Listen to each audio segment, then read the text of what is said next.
The proceeding will start shortly.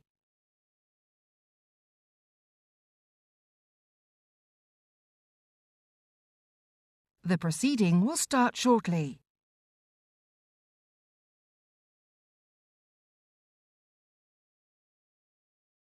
The proceeding will start shortly.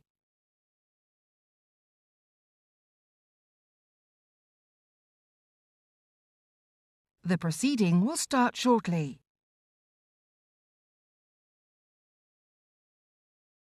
To order, I'm delighted to welcome the Minister here with us today. For the purposes of the record, could you introduce yourselves from left to right, please? I'm Chris Preston. I'm the Deputy Director for Waste and Recycling. Therese Coffey, Environment Minister. And Marie Fallon, the Director of Environment with the Director of Regulated Industry with the Environment Agency. Lovely, thank you. You're all very welcome. Minister, perhaps I could start with a question to you.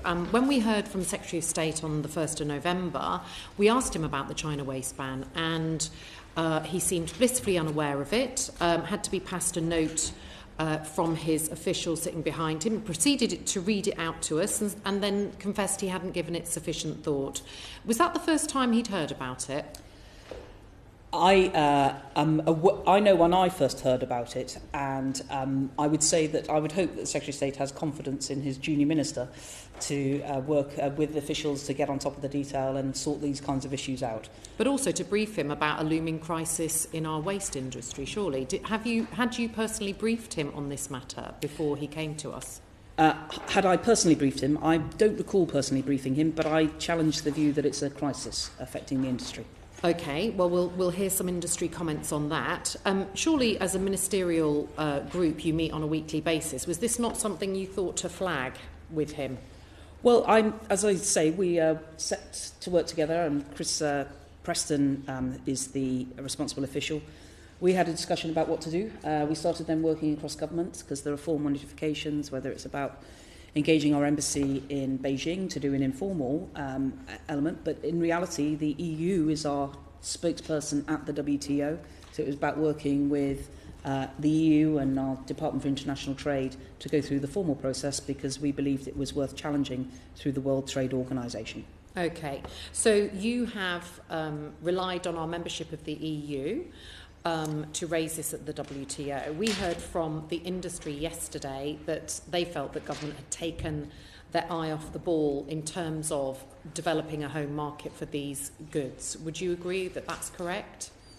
I wouldn't necessarily agree with that. I think, as you're aware, and the Secretary of State announced formally last year in his WWF speech, building on work that had already kind of been crystallising, that we were planning a new resources and waste strategy. As part of the clean growth strategy, we articulated the need to create a better secondary markets for a lot of materials. At the end of the day, countries like China, Turkey, Vietnam buy this plastic waste product from us because its value has been valuable to them in creating products which they then sell back to us.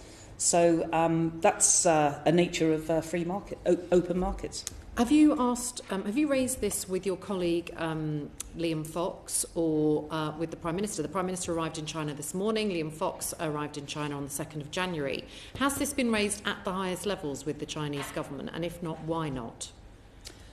Well, I think to some extent the ship has sailed. China is perfectly entitled to decide that it's going to... So that's a no, but it hasn't been. You haven't raised it with them to raise with the Chinese government directly? No. Because this is a $219 million a year export on plastics and $700 million a year export on paper. I mean, this is £1 billion worth of export. It's not all going to China. It's going to the EU. It's going to other countries. But this is $1 billion worth of UK trade. It's only seen as rubbish, but it is still a significant part of our export. Well, I think if it was seen as rubbish, we'd be paying other people to take it off our hands, and it's not. It's trade. The estimated export value of the plastics, particularly to China, is estimated at about £85 million. We actually export far more paper than plastics, so of the 3.7 million tonnes of plastic waste generated, about 8.8 million was exported to other countries around the world, and about 0.4 of that to China, including Hong Kong. That's actually falling from previous years. I think we've seen something like a 30% reduction since 2010. And other markets have grown. So places like Turkey, what the market has shown is that other countries have decided to take some more of that waste. But a lot of this will depend on the market price. We visited a recycling centre in East London last week, and what the market told us there is that stuff that was selling for £100 a tonne, contaminated paper, before Christmas, is selling for £20 a tonne this week. The market has an oversupply, lack of demand because of the closure of the China market, and this could soon feed through into gate fees and council tax bills. What's your response? Well, what we don't know yet, I mean, to be clear, that the places like Germany have been exporting more waste to China than us. And the US. And the US. So this is something that has... the reason why not passing on to the EU is the representative of the EU member states at the WTO. Of course, when we leave the European Union, we'll have our own seat at the WTO. So that is the appropriate forum when it was believed that the way that the Chinese government had gone about it was not appropriate. So that was the right forum to do it. So what we are not clear about yet, it's too soon to tell, is whether this is a temporary reaction to the glut. There is a glut of material on the market, and that's reduced prices. So is that going to be structural? It's actually too early to tell. But as I say, other markets are taking up some of these, and I expect there will be a price realignment. There certainly has been in the short term, and that's why we're seeing people holding on to stocks here, waiting to see what's going to happen with the prices. One of the priorities for the Environment Agency has been to make sure that, dare I say, the permitting regulations or permits are respected. And actually, we are more worried about the paper that's being stockpiled than we are about the plastic. OK, well, there's far more of it, and there's obviously a fire risk. Yeah. We heard from the British Plastics Federation that they warned DEFRA of an impending crisis in China as early as 2012. There's been the Green Fence initiative, and before this, the Sword initiative. How did DEFRA address the British Plastic Federation's concerns back then? Well, I have to say that's news to me. I did come into post 18 months ago, but that wasn't there. I mean, we should also be clear that China has not banned all forms of plastic import. There are certain kinds of plastic that's the post-consumer. They have tightened the contamination standards, and there are other materials affected as well, like scrap metals and so on. But I'm not aware of that. Chris, I don't know how long you've been in post, but are you aware of this? Not since 2012, no. In terms of China's tightening restrictions, I think that is probably true to say, and I think the market has adjusted. Bear in mind, this is an open market. There's an extent to which government can create the framework for how those markets operate. We have done things like improve the quality of information available around the quality of recycling, to improve quality, that kind of thing. But actually, I think the speed with which the Chinese implemented the changes was much faster, much quicker than anybody, including the industry and government, I would say to some extent, expected. So you asked about have we engaged with places like Beijing, have we engaged with others. At official level, we certainly engaged with the Department for International Trade, we certainly engaged with our embassy in Beijing to make sure we understood what was going on and to gather intelligence, to get to work with Chinese authorities around things like enforcement and control back in December. We got feedback on how the Chinese authorities were going to enforce the ban, because that was a really big issue for the industry, to be honest. There was a lot of uncertainty about China's proposals, which made it very, very difficult for industry to plan for whether their products could meet new contamination rates. And I also understand that the Environment Agency is out there probably now actually talking to Chinese authorities about how the ban is going to be enforced. So it is a ban, it's not restrictions. Well, some are simply not being accepted anymore, while other elements are. Chris has the full detail of the different materials, but I think it's 24 materials in total. Yeah, so 24 materials banned, and then tighter contamination levels on other materials. Again, that was another area of uncertainty for business, because China's original proposals were a 0.3 contamination rate, which would have been, well, actually very challenging for the industry to meet. Those rates are now around about 0.5 to 1%, depending on the type of material. So, I mean, just to be clear, it's $1 billion of our exports. We've got ministers and the Prime Minister over there at the moment, but you don't think, Minister, that it's worth having a chat with the Chinese government about? Well, as I've articulated, our estimated value of the plastic exports is about £85 million. So we can afford to just shrug and move on and find somewhere else for that. But it will go. No, it but will be less, won't it? I think that the ship has sailed and China is enforcing the rules that they've set out, which they're perfectly entitled to do. Okay, we'll move on. Thank you for sorry. You said that the Secretary of State became aware of this in this committee on the 1st of November, and you then said you know when you became aware of it. When was that you became aware of the problem yourself? I was alerted on the 20th of July. Okay, thank you. And then we met as a group of with my officials, and that set off the work across government. Thank you. Okay, thank you, John. Thank you, Minister. You had meetings with industry stakeholders in September 2017, in which you were advised to take urgent action, but industry stakeholders have described the government action as woefully insufficient.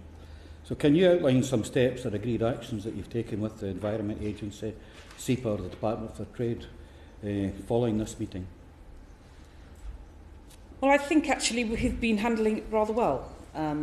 We've been seeking to, as Chris explained, gather more certainty about what the impact of the actual proposed ban from China was. The EA has been working on its side of, in terms of, working with sites, but also the management of the whole process of that side of the export. We haven't had a single local council contact us, so we did outreach there and with their representative bodies. So I would say there's been an ongoing dialogue, and I understand why industry is concerned, because there was a huge amount of uncertainty, and that's why we've been diligently trying to get as much clarity as possible in order to inform industry of the changes. Meanwhile, as I say, we've seen people make sure they get into other markets as well, and there's a downward trend in China, and I'm always happy for us to try and help industry if there's specific needs where they need access to help access to other markets. But actually, they've already responded themselves. The timelines, Minister, you know, this was September 2017, and all this, I think, is coming into force by March. You know, so they're asking for urgent action, and I would just like some clarity on where this urgent action is actually taking place. Well, as I articulated, a lot of what they were looking for is a bit more clarity on what that did. Of course, there'll be some parts of the industry who say we need instantly more capacity in this country right now. Actually, the industry can come forward with their own capacity if that's what they wish. But meanwhile, there are other markets which have been accepting this waste, and we have been trying to facilitate as best we can the knowledge of how the industry can respond. I'm not sure there's anything particularly more I can add. Well, I mentioned if you had any particular conversations with the Environment Agency, SEPA, or the Department for Trade, because they were involved in the discussions. Yeah. And I wonder if you had a, you know. Well, Marie, do you I want think to what add I'm trying to get to, if you agreed some actions with them about where you're going, and I would quite like, if possible, to hear what they are.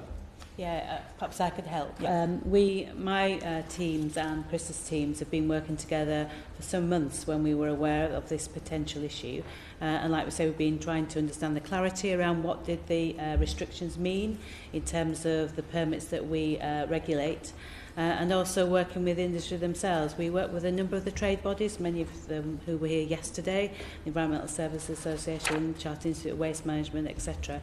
And what I was really keen to do was to understand from them what were the challenges that they face within their sector. So what intelligence did they have from their members? Because they will obviously know from a commercial perspective what was happening in the market, because obviously it's a global market. For my own team, I wanted to make sure that we understood what was happening on the site, so with the producers. And so what we know where the producers are, which we regulate in terms of the permits. So what we've been able to do is to give further advice and guidance to our teams on the ground, What we've been then also being able to do is to understand where the waste is going from and to in the areas that we regulate. Obviously, we don't regulate everything, but in terms of the areas we do regulate, what we've been trying to do is to understand where those waste movements are going. And we've then been able to work with the sites, because I think the concern that's been raised by industry is about the issue about stockpiling and whether the sites have got sufficient capacity. Now, we all know from your own constituency the challenges we face when we've got waste sites which are often close to residential properties. So our first priority is to understand the risks around the management of sites and to make sure that they are operating within their permits. And what we've been able to do is give guidance to our staff at a local level in case they are approached by any operator about increasing their permit size in terms of the waste they store. So far, and we have created a network among our officers to get very quick intelligence back, we're not hearing anything specific in terms of requests. However, that's not to say we're complacent, because we recognise that the market can change, and obviously we've seen alternative markets come to the fore recently, but obviously they're starting to get capacity, so we may see that increase. So our role is very much to make sure that the sites that are asking for the additional capacity, that they are appropriate, they are not going to create any risks, because obviously you probably know of our work around trying to reduce the risks of fire, and that's obviously a concern around paper. And so what we're trying to do is to manage that down. But I'm confident at the moment that we've got the right intelligence and that we're working with the operators, and again working with the trade bodies, so we can be able to, if there's any feedback from trade bodies, that on a national scale we'll be able to capture that. So you issued some fresh guidance, didn't you? I think was it last month? Yeah. So that people are clear on the obligations that they have. So that's the kind of, I say, giving clarity to people on the best that we can of the information that we can ascertain, either directly or through the EU. Okay, my next question was one action point from the meeting was to contact the Chinese directly in order to scope out potential scenarios for each affected material. So did DEFRA do this, and if so, were the potential scenarios for each material discussed with the industry? I know that there was informal contact through our mission. I will turn to Chris to understand precisely, because I didn't see the minutes of that particular meeting. I trust my officials to follow up. So two aspects. So we focused mainly on the two most affected materials, so plastic and paper, because that's potentially the biggest risk to human health and the environment if something happens with those. So that's where our attention has been. But we've carried out analysis on the size and scale of the problem across all the materials. I'm not quite sure I understand the question. So are you asking, did we talk to industry about what they were doing in terms of finding alternative markets, or ask them, is there something that potential scenarios like for each affected material? Yeah. Say that again, sorry. It's to scope out potential, the actual phrase is potential scenarios. So you tell me you've scoped out all the potential scenarios for what the eventualities might happen here.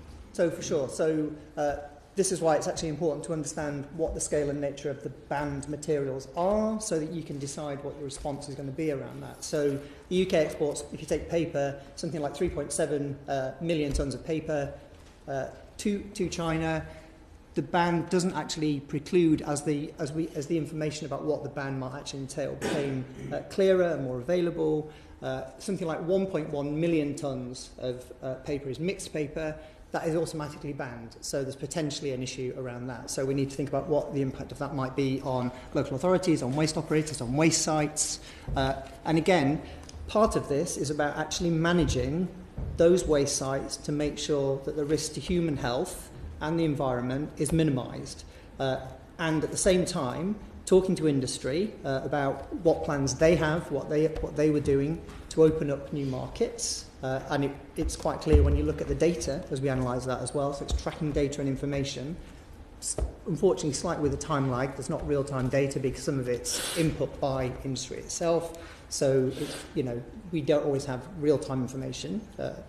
But we therefore tracked what was happening, looked at where new markets were opening up, some new markets for paper and plastics as well. So I think what we've seen is that the industry has responded over time. But as I say, our immediate response was to try and understand what industry thought about what they would like government to do. I mean, I think this is really important. So in our conversations with industry, the question is, I did ask the question either privately on one-on-one conversations, is there anything you particularly want us to do? And actually the big thing that came back from that is make things better for the future, so about, for example, our waste and resources strategy, and looking to that for the future about how we can, this is a short-term issue that needs to be managed, but this is what we want you to do in the future. And it's produced your waste and resource strategy. So do you think that the response to the China ban can be guided by the industry alone, or does the government intend to provide direction? Now, when I was reading these things, it reminded me of Pierre Trudeau in America when he talked about America, and he says, well, America is the elephant in the lotus side. And when that elephant moves over, we've got to react. And in this case, I think China is the elephant in the room, and I would hope that we would be a cheetah and not the sloth. Well, as alluded to earlier, and as I've mentioned in previous inquiries, we are working on resources and waste strategy, and there is a clear desire to improve the stimulate secondary markets, particularly I'm thinking here of the plastic side of life. I think it would probably be worthwhile just explaining that contamination gets used in two ways when we talk about waste. One is what you would expect, dirt. The other bit is about, in effect, different grades of, and that's where you end up with the concept of mixed waste actually being considered contaminated, and how different grades of paper, or whether you keep plastic windows and stuff like that. That's where in the past a lot of that could just be sent off and somebody else could process that for you. That's the kind of restrictions as well that also gets called contaminated waste. It's not just about, as I say, stuff that you wouldn't necessarily want is perfectly clean. That's what but I'm conscious of the increasing desire to see our resources and waste strategy, and that's why I'm very pleased that we continue to make progress, but we're not ready yet. Okay, well, I'm happy with that, but I think we are a huge exporter to China on our waste, and we don't want to put worst case scenario, but you can see it coming. Thanks. Yes, go on. Complimentary. Just thinking, this is the supply side. Can't quite understand the demand side. What is China doing for raw material to make cardboard and paper at the moment? Because that leads on to where this is going and how long this may last. So this is only based on this is kind of based on what I read around the industry and talking to the industry. So for things like plastic, it looks like plastic operations in China are relocating to other countries in the sort of surrounding Southeast Asia region, and they will probably take some of the plastic from the world, which will then be processed and then sold on into China. But there may well be a shortfall in terms of, so they may well turn to more virgin material for production of some of their products. That's only speculation, but there will be a gap in terms of because they talk about 50% of the world's plastic and paper, so there will potentially be a gap. Again, talking to the industry, I'm not an expert on building and making paper mills, but it's probably easier to move a plastics recycling facility than it is a paper mill, which is much bigger.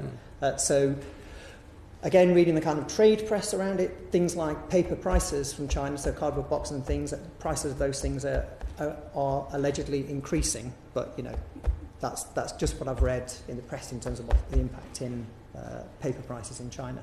So there is possibly a knock-on cost from that. But that's based on press reports, not kind of deep analysis done by government. If we've heard anything from our recycling industry here and what we've seen at the plant we visited, is that the standard of what we're sending is probably among the highest. So their only alternative is to use virgin stocks material to produce cardboard in the future. Or material from other countries in the surrounding region that has been sorted to meet the new standards. Right. So.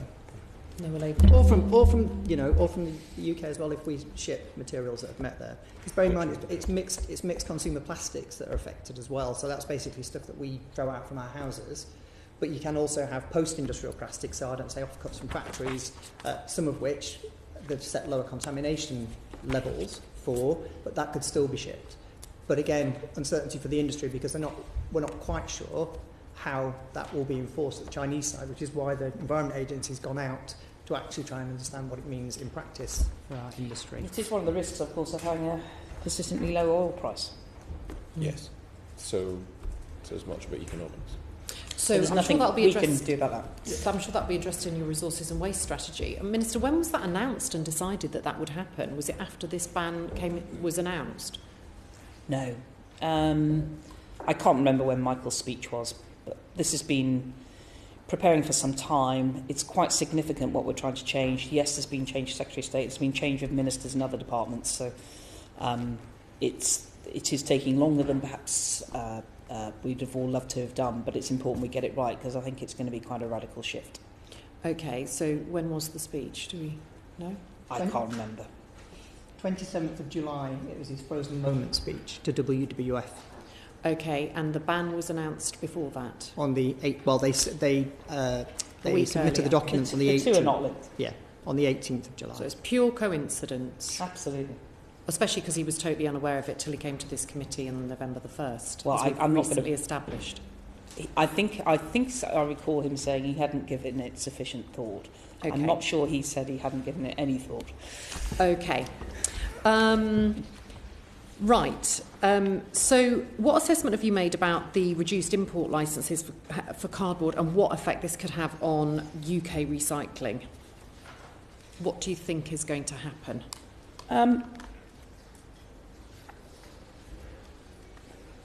I'm actually not sure I quite understand your question, sorry.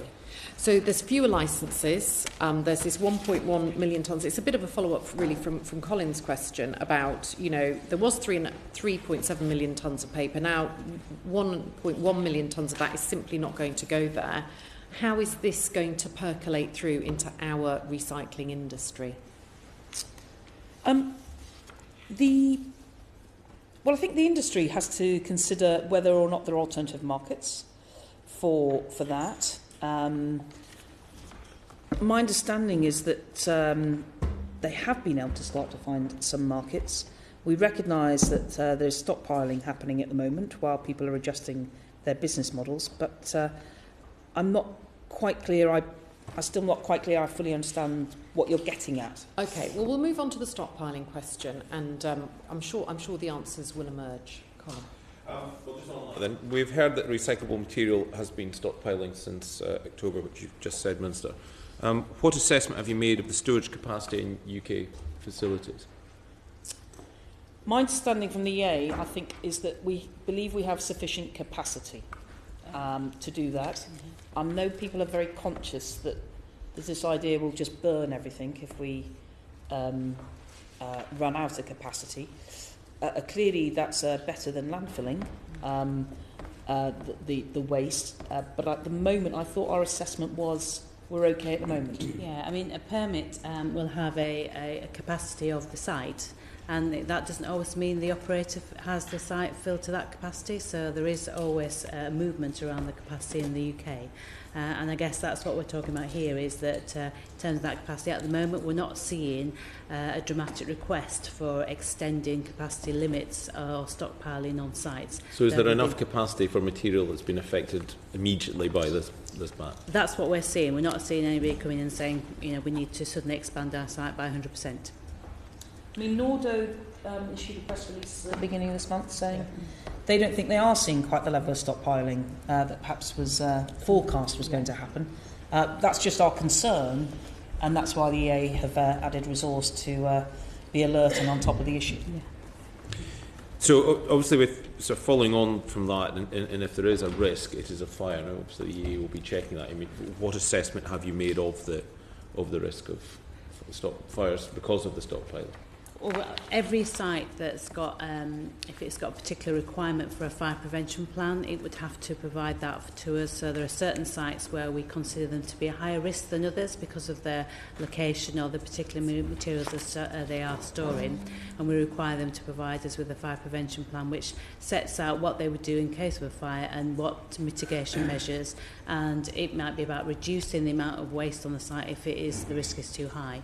Then in terms of if we're seeing increases in in amounts being stored over and above their permit, then we would obviously take action against the individuals and try and prevent it. We can suspend the notice and stop the operator taking waste on, but that's obviously last resort. What we try and do is obviously work with the operators, and that's what we've been trying to ensure our local staff are fully briefed on what they need to do and give us any feedback at a national level. So is there an increased risk of waste crime, and what are you doing to regulate it? Because if it is building up, people might use other ways of getting rid of it. Yeah, I mean, the organisations or the companies that tend to export tend to be the more legitimate companies. And that's not to say we don't see illegal activity in exporting. We do significant checks at the number of ports around exporting, but that's very much on an intelligence-led basis. We have lots of means of finding out what's happening with waste, working with other agencies, HMRC, Border, etc., and police. So we're able to do targeted inspections, which we've found to be very, very effective, and we've actually stopped exports going out of the country, and sometimes they've had to be repatriated, but that's working with the shipping lines around that.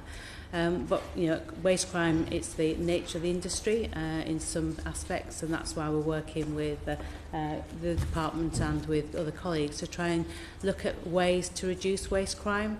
We're having some impact on that. We've had additional resources in the budget to support us in that work, and we're continuing to do a lot more work to try and reduce it. But I think it's the inevitable fact that, you know, where there is where I come from, where there's muck, there's brass, and it's exactly, you know, people will make money from waste, and what we've got to try and do is to do our best to reduce it, and we are very effective, but it is an ongoing challenge for the industry and for ourselves.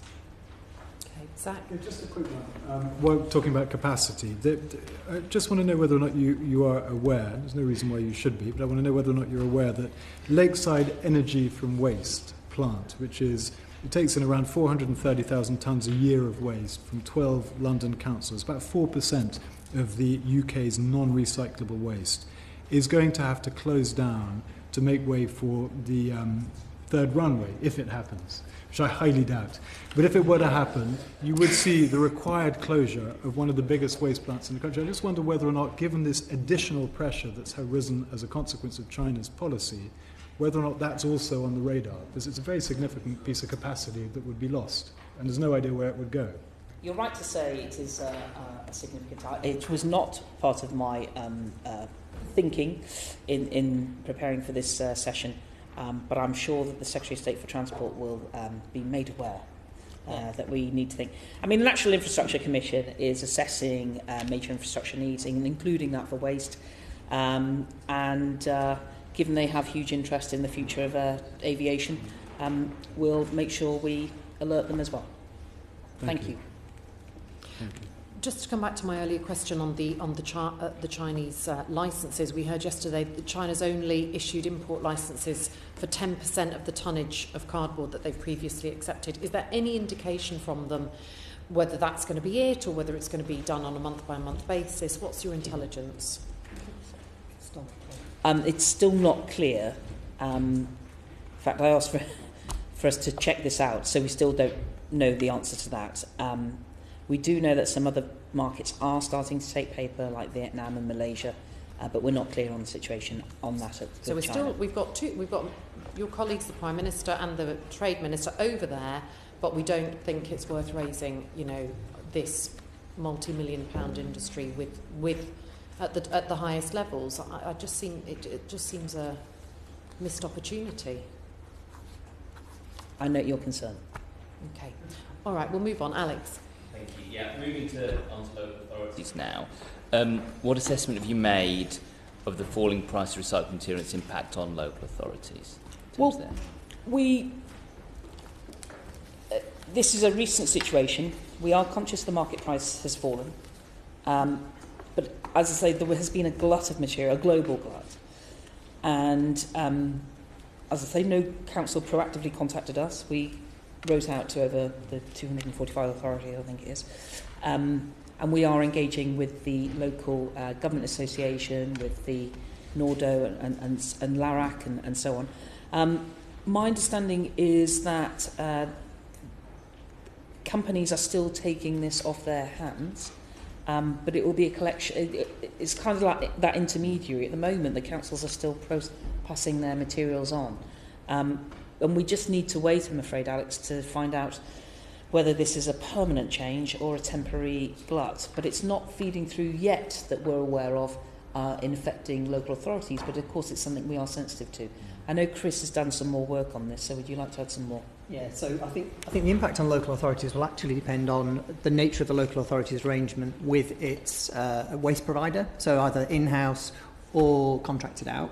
So that it does add quite a significant level of complexity to trying to do modelling and analysis to try and understand what that impact will be. So, for example, if a local authority is contracted out to Suez, we know that Suez has kind of made public statements that they no longer ship paper or plastic to China.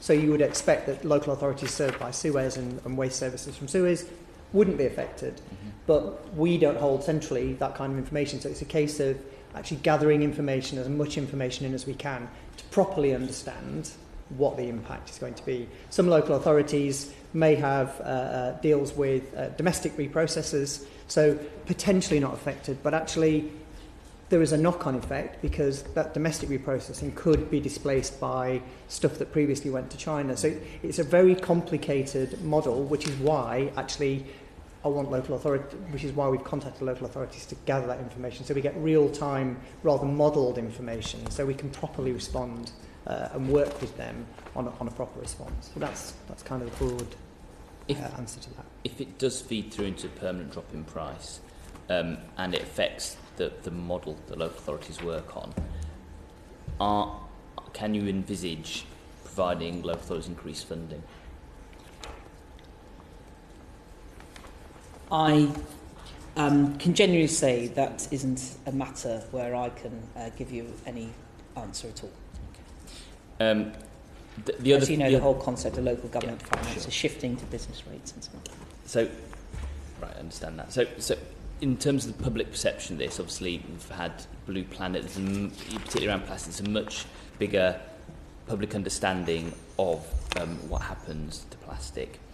If local authorities change their patterns and public confidence is lost in terms of what they do when they put their plastics and other materials in the recycling, what steps have you taken to ensure local authorities don't have to take a backward step in recycling collection because of loss of public confidence in the service? Well, clearly we want to continue to councils to do what they can to increase the amount of recycling that happens with their residents and businesses indeed. I think that I don't think people are linking this concept of the China situation, no longer wanting to buy certain kinds of waste from UK markets, should in any way deter people from thinking that they still need to do the right thing. If something, there might be a benefit that we're able to say to consumers and residents, actually, you take even more care of how you recycle what you're doing, so the quality of the recycling gets higher. And that's what helps councils and indeed other processors get better return for the money if the quality of the product that they are selling is higher. So somewhere like Cleantech in Lincolnshire will show you this is the average sort of bale you get from the processor or the intermediary on behalf of the council or direct from a council. Here's where it is in some other parts of the European Union. We need to be a lot better. So it may well be sensible for us to take the opportunity to alert consumers that the more they do to make sure that the recycling that they put out on their doorstep, and I generally hope in the future that will include Rotherham on their plastic bottles, is that they will help their own councils get more money, which will help them with the collection service and potentially their council tax. You said it may be sensible. Do you have any plans to do that? I must admit, it hasn't been my top priority to think about how we take this particular situation and turn it into a recycling comms campaign, but it's given me food for thought. Yeah. And is this something you've raised with your colleagues in the local government DCLG department in any formal way? I haven't at ministerial level. I've spoken with LGA people directly. I don't know at official level if we have Yeah, so we talk, I mean, on all matters waste and recycling, because HCLG is the kind of lead government department for local government. We would always discuss any matters relating to this, including China, actually, with them as well. Okay, thank you. Zach? Thanks very much. You will be aware, not least from the evidence we've had, that industry and environmental groups are worried that the oversupply of recyclable material will result in more landfill. So I'm just wondering, what can you and what have you done in terms of sending regulatory signals to avoid that from happening, or prevent that from happening? Well, industry is aware that we are preparing a resources and waste strategy. They're aware of the signals that we've put in things like the Clean Growth Strategy and the 25-year environment plan about improving the secondary markets for materials. They'll be aware of quite a lot of the different speeches or contributions that have been made. We are considering whether we should set regulatory limits on the proportion of recyclate going into materials. They'll be aware of, from the 25-year environment plan, zero avoidable waste. So I would hope that there's enough out there for them to recognise that there's going to be some quite radical shifts. Do you think that's been factored in already by the industry? Do they have, how much of an idea do you think the industry has as to what those regulatory shifts might look like? I expect you'll get a mixed opinion from industry. I think the savviest ones are seeing it and we're seeing changes. I mean, as you're aware, we've got this group, we're looking at the whole business about the recycling of plastic bottles and cups and so on. And the challenge about a lot of these things, we need to get the resources and waste strategy right. And rather than too much drip feed, I don't want to give too many misleading signals. We are thinking about a number of different ideas. Those are well known by the industry. What I think is fair to say is the industry is very keen and would like us to finish our resource and waste strategy as quickly as possible. Can I mean, surely one of the ways to minimise the risk of contamination, and by that I don't mean chemical, I mean contamination in the sense of weakening the recycling stream, is to restrict the choice that's available in terms of the different plastics that are usable. That's something that I think the Secretary of State has mentioned in various forums. I think you have as well. But is that something the industry is taking seriously? Yes. Do they think that will happen?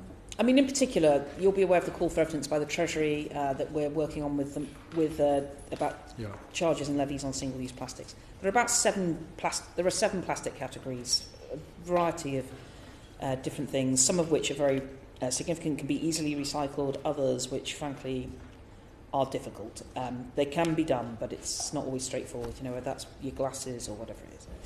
So, in particular, on things like the black plastic and other kinds of plastic when it comes to food, the Co-op is leading an industry group where they're looking at trying to reduce the number of polymers that are used and therefore make it much more straightforward to recycle a number of these products in the future. We've heard from EcoSuritude, a compliance specialist. They've told us that this is a quote, the UK is nowhere near ready to recycle the additional plastics at home. I mean, do you agree with that? I don't know who EcoSurity are. I would suggest that we have a variety of infrastructure in this country. Chris knows I get infuriated somewhat when people just say plastic can't be recycled or black plastic. It can be. Yeah. It's whether or not people are prepared to put the investment in with the detectors and so on. Yeah. So what I would accept is that the level of capability we would like is not as widespread as we would like. Okay. And I can ask one more question. What regulations are in place to ensure that packaging export recovery notes are not given out for unrecyclable materials? Well, that's where my expert comes in, because it's her job. Well, not her. Okay. Yeah, I mean, at the end of the day, it's the exporter's responsibility to make sure they comply with the package recovery notes.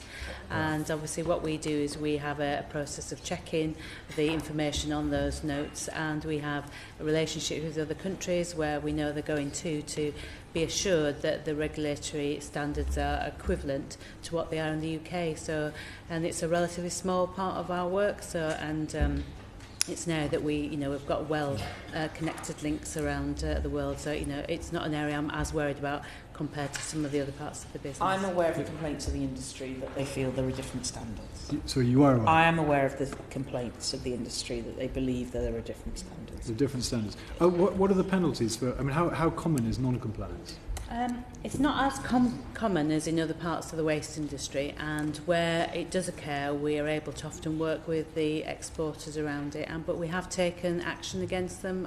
Very rare. It's not as frequent. What is it? Just sorry, I have to take them. What are the penalties? It's ultimately prosecution against a company. And there have been prosecutions? There has been, yeah, not very many, but I can certainly provide details of that if the committee would like further details, rather than me trying to. Okay, thank you. And finally, if pounds are given for contaminated waste, does that mean the calculation of UK recycling targets are based on the inclusion of unrecyclable waste? Is that correct? Chris, do you want to say something here? Shouldn't be issued for contaminated waste is the point. So yes. To ship waste on that basis would be wrong. Be fraud, in fact, actually, I think. Yeah. Okay. But the point is China's banned it because it's contaminated. So obviously a percentage of what we're sending is contaminated and isn't recyclable, even in China with their much lower labour costs. But I think that's the point we're trying to get to. Well, it's also mixed plastics as well, so rather than just contamination. So things that would have been perfectly acceptable before that might have been 100%, but all mixed plastics are no longer allowed. And actually, I think this is a regulatory issue, so Marie might have to correct me, but in terms of the consignment notes that go over, it can often say the splits of different types of material on there as well. So would that be things like coffee cups with the paper and then the plastic, which would be not contaminated but mixed paper and therefore unrecyclable? So we're saying it's recycled even though it isn't really. Well, this is why Environment Agency have taken action to produce the guidance to export the potential exporters to say these things can no longer be exported to that particular market. Are coffee cups included in that guidance? They will be, yes. There's the when you have plastics, obviously there's a level where there's things like glue and things adhered to the plastic, which is where the de minimis arrangements come in. And although we don't specify what it needs to be, obviously that's where we would work with the companies to make sure and do the inspections to make sure what they're saying on their consignment notes is correct in terms of the material that they're exporting. Because obviously you can't take everything off a plastic item, but that's where it's about reasonableness, but it's trying to minimise the amount of contamination that will be in an exported material. And do you have any oversight about what happens to that stuff when it ends up in the end market in terms of whether or not it is recycled? We do in terms of working with our equivalent regulators in the countries of the destination countries. So where it goes to, we have a reciprocal arrangement with the regulators over there in the same way as if waste is coming here, they will contact us if they had any concerns. I was about to say it's a two-way, isn't it? Because I think you've told me in the past about where some countries have said that place, do not send your waste there. Yeah. And if the consignment notice trying to suggest it can go there, that's where it gets stopped. Yeah. And you can't send it to reprocessor A, but you can because they're no longer declared fit for purpose by their own regulator. And we have refused consignment notes on that basis, that we don't feel that the destination is fit.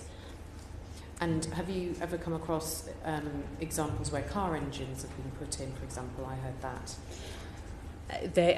Where the paper is watered to increase its weight. There are all sorts of tricks that are tried to try and pass off recyclates. Myself and Chris both visited the site at Felixstowe, and we saw some of the interesting arrangements that exporters try and to get around the legislation, and that's why I say we work very closely in terms of intelligence-led, and we're able to try and prevent that happening. But inevitably there will be some which will get round us, but I think I can reassure the members here that we do take a proactive approach on a risk-based basis to try and reduce that. And we are very successful working with other regulators to prevent that happening. And what sort of creative approaches were they using? Well, for example, we are one of the things we're doing recently is using smart water on waste that is maybe illegal waste to prevent us to be able to track it if it's moved. We also are having tracking devices on waste so that we can see where it actually ends up around the world, and working with other law enforcement agencies to track that waste, so that where we suspect that there is illegal activity, we're gathering evidence to help us then in future prosecutions. Excellent. Okay, thank you. Robert.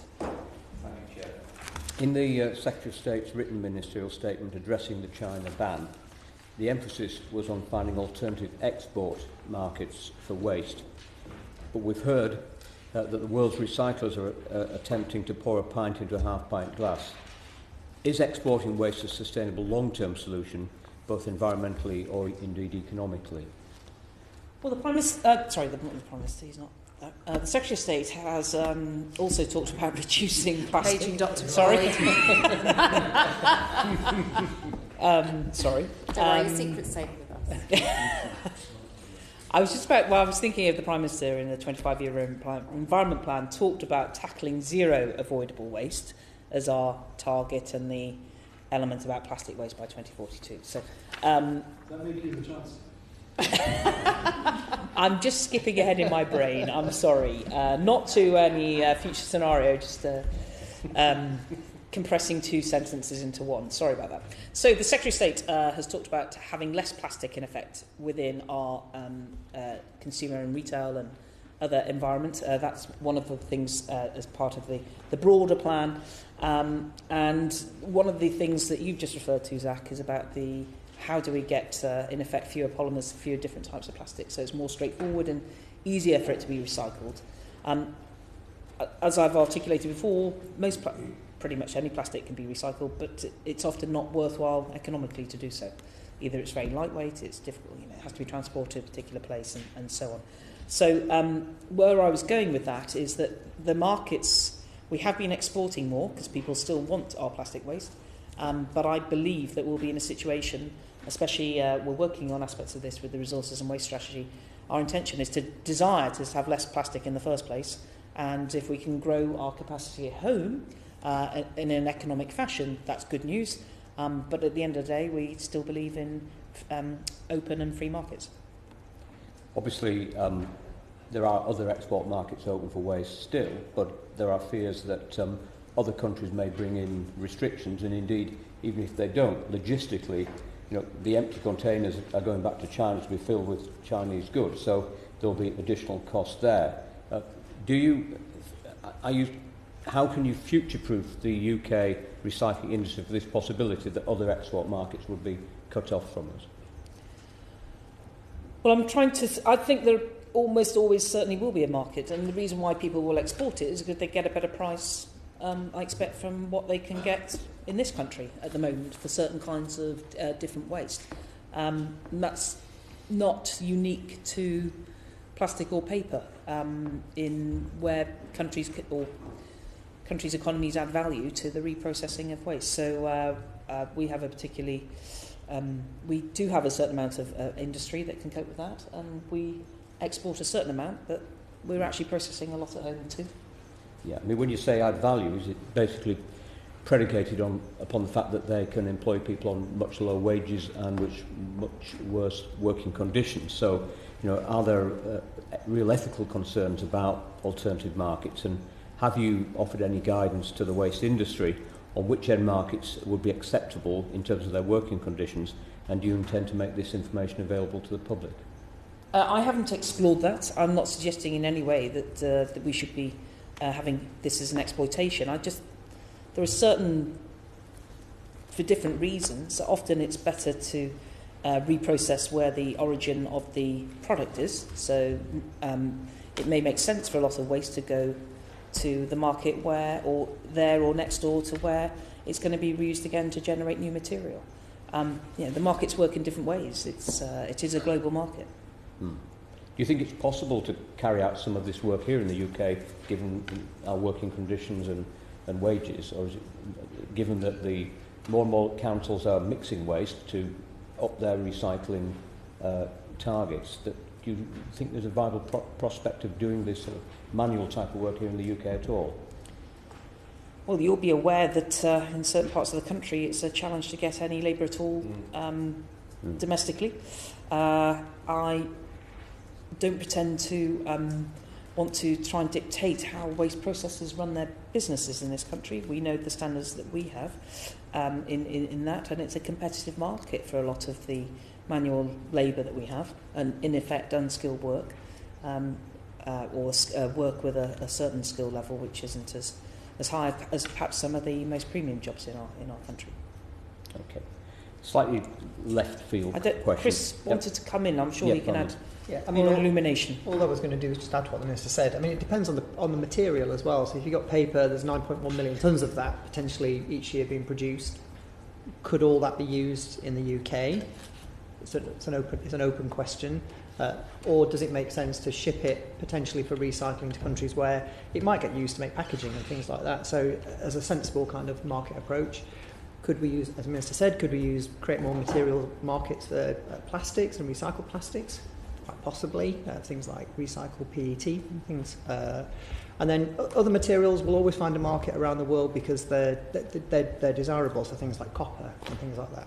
So we export waste to other places in the European Union? Yeah. Because frankly they're prepared to pay more for it than some of our domestic processes. So it is one of those where manufacturers and retailers will try and gather value from every element of their supply chain. That actually neatly takes me on to my next question, because some recycling companies have managed to get export markets within the EU, and I know Germany buys waste for burning in their energy from waste plants, as does Sweden, and other types of waste can be recycled in EU countries. But you recently said that the UK could face increased waste export tariffs of between 3% and 7% if there's no deal with the EU. So will leaving the EU place further financial strain on the waste market? Well, I think this was questions when we were at the Lords Select Committee, and I think I'm confident we will get a deal. But the committee, understandably, for the basis of their report, was stretching every possible scenario, just like any good Select Committee would do. Thank you. This one being no exception. Indeed. That's what I'd expect my fellow members. I think that's what our colleagues are debating right now in terms of the deal and the economic impact. Anyway, Matthew. I wanted to explore the relationship between our continued desire, increasing desire to export waste and the impact it's had upon commingled collection. I have a bugbear about this, that when I was responsible for recycling, I had the sorted collection, and that system was changed in Barnet. You had what, sorry? We had the sorted collection where consumers, our residents, myself, we would separate different items, put them in the box, and that changed. Would you say there's any relationship between this desire for commingled and at the same as a result of the fact that so much was being exported to places like China? Well, China was wanting to buy this product from us in order to fuel their economy of production. I don't have enough of a sense about whether commingling has changed the dynamics of what would get processed domestically or for exports purposes. I am conscious that the industry wants as little contamination as possible, whether that's dirt, and there are challenges, for example, about when you commingle glass and paper. There's definitely issues then that it's much more difficult. The risks are there about the shattering of glasses and therefore the contamination. That's a bit of a no-no. The Secretary of State has articulated he's keen to see greater consistency. We have encouraging greater consistency, but as I've articulated before, I don't think I am best placed to say to every single council in the country they need 7 or 8 bins, which would be the ideal sorting, if you like, to maximise entirely every single bit of value. People like the Ellen MacArthur Foundation, when we've been discussing with them, They've suggested 3 or 4 would probably be, don't let perfect be the enemy of good, and let's do more about that. And that's why we will continue to encourage councils, and RAP is our partner in doing this, in working on what we can do more to get greater consistency of recycling, certainly between neighbours. My limited experience so far, sadly, is that you end up with the lowest common factor, lowest common denominator rather than the highest common factor, and that's frustrating. Certainly what comes from the discussion this afternoon is that this is a commodity rather than we see it as a waste product as we throw it away. But it is a commodity. But how do you feel, particularly as China said there's not going to take any more? Are you going to do anything to affect the export of waste? Meaning, are you going to change regulations through, particularly through the resources and the waste strategy, to ensure that we domestically recycle more waste products? Well, we're very keen to see more recycled, reused, recovered. We're, as I've articulated, the resources of waste strategy, we are considering about whether to put set minimum percentage recyclates in future materials. That would have a big impact on parts of the industry, in that. So we need to be careful also in terms of how that will then affect the consumer. So it's about, that's why a lot of work is going into this at the moment. Okay, thank you. Kerry? Been reports that the UK wouldn't sign up to the proposed new EU recycling targets. I think at the moment we're not on course to meet the current target of 50% by 2020. We're sort of flatlining around 44%. But there was reports that they're proposing a new target of 65%, and the UK wasn't prepared to go along with that. Can you explain why? Well, there's been a trilogue discussion. The idea of a binding target for 65% in 2035 was actually introduced rather late into the discussion. I think I'm correct in saying we still don't actually have the formal text from the presidency. The presidency's just changed to Bulgaria, and we'll consider it carefully when it arrives. So you're saying the reports that we were objected to it were premature? There are two different things going on. So that 60% target and the 65% target are the weight-based measures of the recycling collected for household and municipal waste. I want to assure you that we exceed the specific targets for plastic recycling that the EU has today.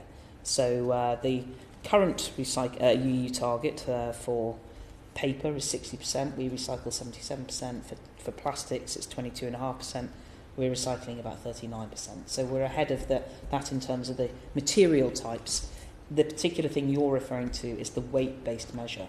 And a whole load of different changes have happened. I think we finally got to one calculation measure. Yeah. I'm not even clear that that's been agreed. So that's why we're waiting for the actual information to come from the trilogue discussions. But we've signed up to a 50% by 2020 target. Yeah. Are we going to meet that? We will be striving every sinew to achieve that, but we have been quite clear in other forums, and I think the Secretary of State said this again last week. The challenge at the moment is those kinds of targets are focused on weight, and it can lead to dare I say it, a lot of that is where we have it today is actually collecting garden waste, and whether that's the best way for council taxpayers' money to be going around trying to get garden waste. We actually think there's more sense in the future, and of course it'll be for a UK Parliament in the future to decide if we, at the end of our assessment, if we come forward with proposals to say, actually we think let's focus on what's got the most environmental benefits in terms of our resource effectivity and productivity. So at the moment we still need to get the full text of what's been proposed from the trilogue discussions, and then we'll consider that carefully for the next stages. It sounds rather a lot like Badgers moving the goalposts or redefining child property to match. Well, at the moment, Kerry, the challenges... performance. But can I just say, I mean, the reports in the press said that UK officials were quite blunt in their opposition to the 65%. But also in the 25-year environment plan, there's a promise, isn't there, that you will meet all current targets and develop ambitious new ones. And from what you've said, it doesn't really sound like, you know, on the one hand you're saying we'll do our best to meet this target, but then on the other hand you're saying it's not a very good target because it's waste-based and it distorts, it's distorted by garden waste and so on. As I say, that weight basis is only one of the aspects of the whole circular economy package. But the 50% by 2020 target. Yeah, I'm not going to deny that's a challenge. If it's Newham. Pardon? And Wales. And Wales, yeah. Yeah, I'm not denying that. So why are we finding it more difficult than Wales? Well, I'm not quite sure what that's got to do with Chinese ban, but to answer your question... Well, it's all about recycling and what we do with our waste and whether we've got the capacity to recycle it. So I'd say it's very much related to, because if it's not going to China, we've got to deal with it. It's actually got nothing to do with the capacity. It's about households and our businesses, whether they're prepared to recycle. So if I look at Newham Council, it's gone backwards. It used in 2015-16, they recycled 15% of their waste. They're now below 15%. That is the challenge. You know, the combined population of Scotland and Wales is smaller than London. London's recycling rate is, I think, averaging about 25%. That's the challenge we're trying to do, and that's why we've been working with organisations like Peabody Trust, Resource London. Of course, the Mayor has got his own strategy that he's consulting on at the moment. There's a massive difference in the population in terms of whether it's about the demographic, the transient nature, the fact the level of owner occupation. So we have a much bigger challenge, I would articulate or suggest, than, of course, and I want to commend Wales and Scotland have improved. The level between Scotland and England is similar. Have you looked at Milan and how they've managed to dramatically increase their recycling rates despite having transient populations, lots of people in high density housing? Well, yes, there is a difference, and yes, the team has been out to Milan to see that. They tend to have caretaker blocks. They tend to, I think they pay by weight in terms of the waste that they have. So there's some quite different approaches, but you know, dare I say, there's challenges.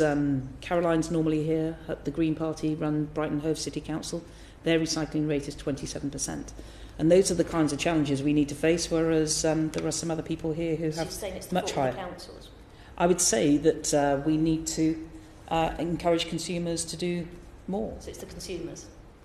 At the end of the day, the householders decide whether they're going to recycle the waste that they generate or not. Sure. I wish more were a bit like Bristol at 43%, but that's behind the England average. I think it's behind Wakefield as well. But, Are you saying that by having a sort of... Wakefield's 48%, you're ahead. There you go, I was right. Suffolk Coastal, 57%. There we go. Are you saying that by having a weight-based target, you're incentivising local authorities to collect grass clippings, which could actually be composted in the person's own garden, but it actually suits the council to collect all that heavy garden waste because it just ups their level? Well, there's a mixture of things going on, Robert. A lot of, and it's fair to say in parts of London that they would suggest they don't have as much garden waste to collect. So that's one of the reasons why they have a low recycling rate. Some councils are now charging for garden waste for a convenience level. In other situations, I think last year, there was a dry summer, the actual weight of the garden waste collected fell, and people have started composting more at home. So you're seeing different dynamics going on about what's happening there. At the moment, there's no penalty to councils on their actual recycling rate. Of course, they pay taxes on the basis of how much they send to landfill. But there are some other councils, I do visit and speak to councils quite regularly. I was in Hampshire a couple of weeks ago, where I used to live, and their recycling rate is shockingly low. But they say, we're fantastic because we send hardly anything to landfill, but a lot goes to their incinerator. So that's the different dynamic that's going on. Okay, thanks. Is that why they didn't have a recycling of plastics? They don't take pots and tubs and trays yet. I'm hoping they will change. Yes, I remember you mentioning them last time round in October. And the good news is, since I last saw you, is that the Isles of Scilly has started a trial on collecting curbside plastics. Excellent. So hopefully Rotherham will take note and do good stuff. Just before we leave the weight-based targets, I mean, you've said it's challenging, you're going to be straining every sinew to meet it. We're going to be meeting following EU targets in this area, are we not, through this transition period, assuming that it happens. What is the target for 2025 or 2030? What is the target? Because it's actually quite important for industry, is it not, in terms of having that long-term signal to invest in the reprocessing capacity here at home? The proposed target for 2030 is 60%. And do you think that's sensible? We think that's going to be challenging. We agreed, certainly for 2030, that, again, we would try and achieve that. That is still going to be challenging. I'm not going to pretend. And as I've articulated, our biggest challenges are in some of our urban centres. Okay, thank you. Philip? I'm going to come back to plastics in a minute, but as you've told many other members what their recycling rate is, do you mind telling me what Shropshire's rate is? I think it's 55%. Did you say 55? So that would be the highest of any of the colleagues represented. Well, to be fair, it's always big houses. To be fair, I am technically a co-member of the committee, and I'm 57%. Well, congratulations. Congratulations. I think that is achieved substantially by collecting green waste, which, as we've heard, it will be a significant perverse, amount, or has perverse consequences. And some of the industry representatives yesterday were appealing for us to look at the weight-based measurement, as we've just been discussing. But turning back to plastics, is it the intent of the UK government to support the EU's new plastic strategy? I have had a brief look at it. I think generally it's really good in the right direction. Of course, I could say, and I know my Secretary of State certainly would say, is that we are already going further on some of these ambitions. So, for example, the EU talks about the intentional use of microplastics will be restricted. We've already started with our initial ban on plastic microbeads, and we're looking further at microplastics. The EU's strategy is that all plastic packaging on the EU market will be recyclable by 2030. Well, actually, most packaging is. I'm not saying it's straightforward, but we've set in place our target by 2025, and that's through RAP.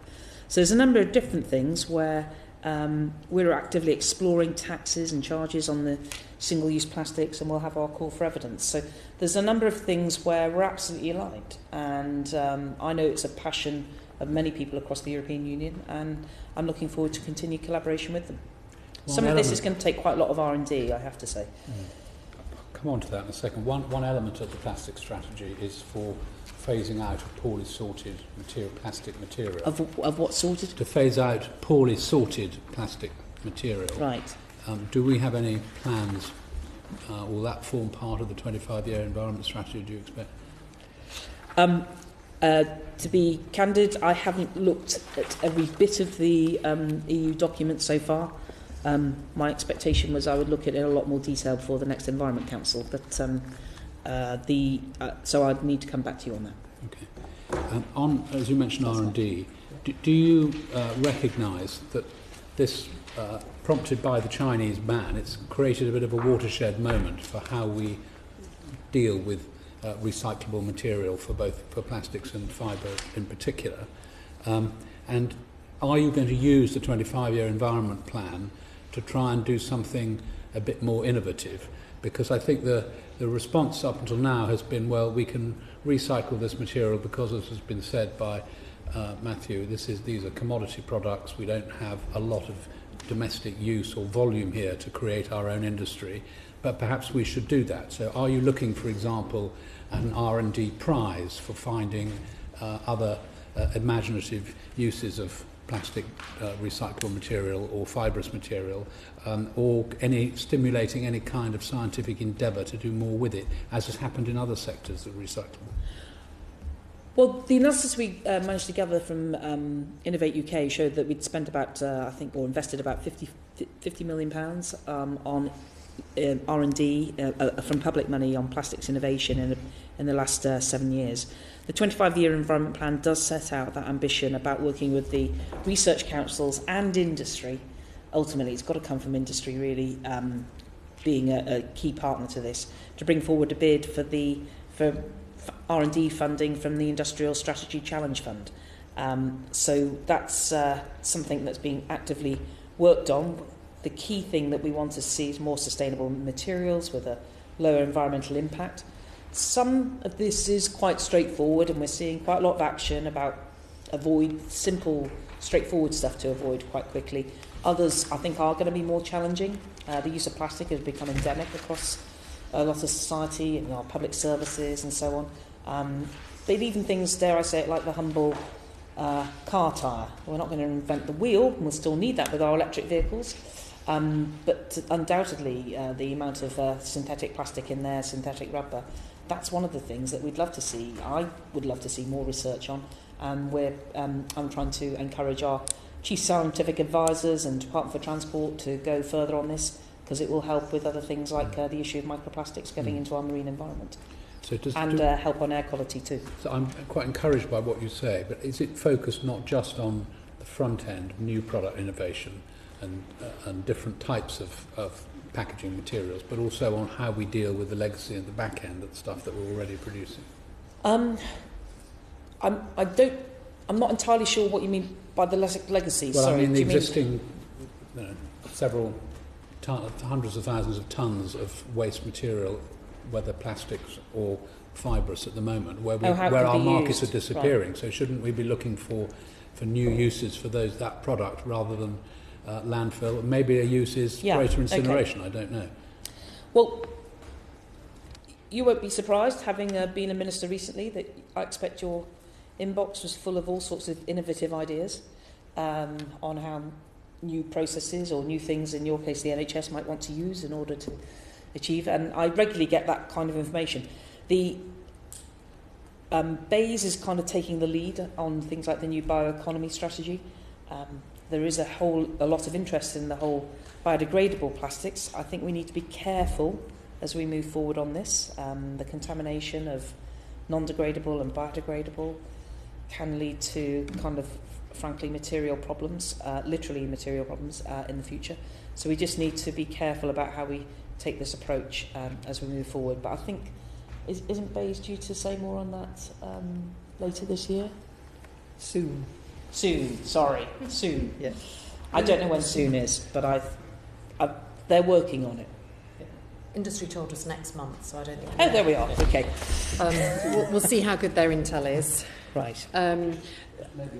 Sure. I mean, somebody wants to describe plastic to me as frozen oil, and obviously if we do more incineration in this country and we get the energy from that, we're displacing fossil fuels that are being burnt in power stations anyway. Have DEFRA done any sort of work looking at the actual overall environmental impact of burning plastic and making new plastic out of the oil that's not going to be used in effect? That's a very simplistic way of putting it, but I mean, there must be some analysis that could be done to see just if that was sustainable, even as a short-term measure when we've got this glut of plastic. Now, I know the industry hates it when I say this because it doesn't strictly go with the waste hierarchy. Burning plastic, certainly not in an uncontrolled environment, is bad news for the environment, and it is better to bury than it is to burn. That complies with the Large Combustion Plants Directive, right, okay. Which would then not be producing dioxins and all those other things that can happen if you burn plastic. Yeah. Chris, do you want to add? So I'm trying to root through. So I've got some comparison figures between the difference between burning plastic compared to other types of fossil fuel, but I can't actually just quickly get to them. But we can write to the committee. Yeah. But it would also depend in terms of the type of fuel. So different energy from waste plants will put different specifications. So often those who are producing energy from waste fuel, the refuse-derived fuel, will do particular mixes, and they will agree that as part of a contract that they send over. But it would obviously have an impact on our carbon budgets as well. So there's a net impact of +2 tonnes per carbon per every tonne of plastic burned. And paper, I think. Which is why we're keen to reuse as much plastic as we can. And just on, and I'm sure your resources and waste strategy will all be about creating markets, sustainable markets for those products, those recycled products to be used in this country. And I'm sure you'll be looking at some of our recommendations on our previous reports. Just on this, I mean, obviously DEFRA's lost 5,000 staff since 2010. How many people are actually working on the resources and waste strategy at the moment? Chris will know, because it's his team. Well, enough to deliver it would be my answer to that question. 2, so, 6, 10? Well, it will vary, because you'll bring lawyers in, you'll bring in analysts. So it will. We have RAP has very kindly seconded. Is it one person, 2 people? Yeah. To help. Yeah. One person from RAP seconded, and how many DEFRA civil servants? So, working exclusively on it. So Yeah. I have 9 teams that work to me. So I cover a whole range of different areas, all of which will contribute at some point throughout the next several months while the strategy is being developed, to developing that strategy. So I have about 40 people in total in my team. Will they be working all the time on the resource and waste strategy? Probably not, because they will be doing other things, like supporting... It's a bit, if I give you the example of the 25-year environment plan, there were 2 people who worked exclusively on the 25-year environment plan. But people from right across the department worked on the 25-year environment plan. Okay, so perhaps I can rephrase my question. How many civil servants are working exclusively on the resources and waste plan? Nobody works exclusively on the resource and waste strategy. They will all contribute to, so there'll be a lead person who will coordinate the work across my team.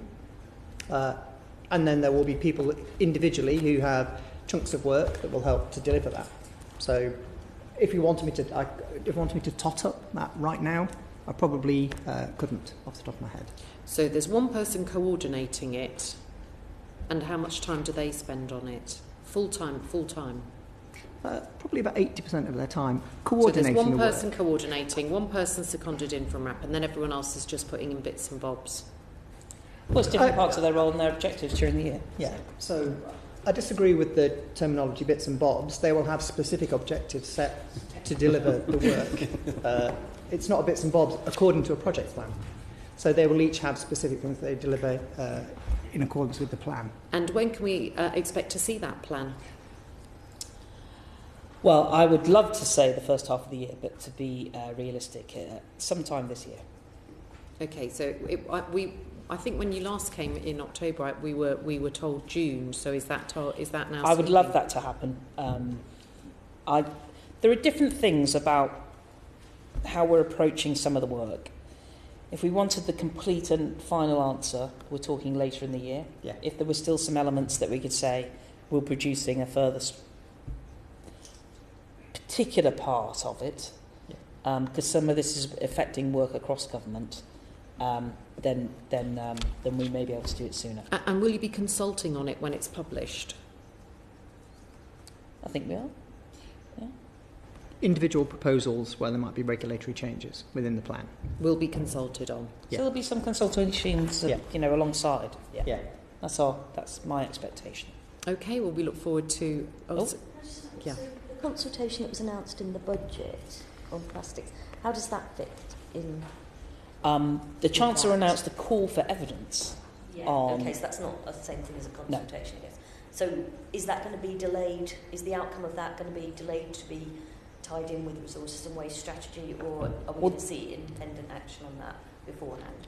I'm expecting you'll see the call for evidence in the near future, and this is part of the challenge about the timetable. And has the call for evidence not happened? No.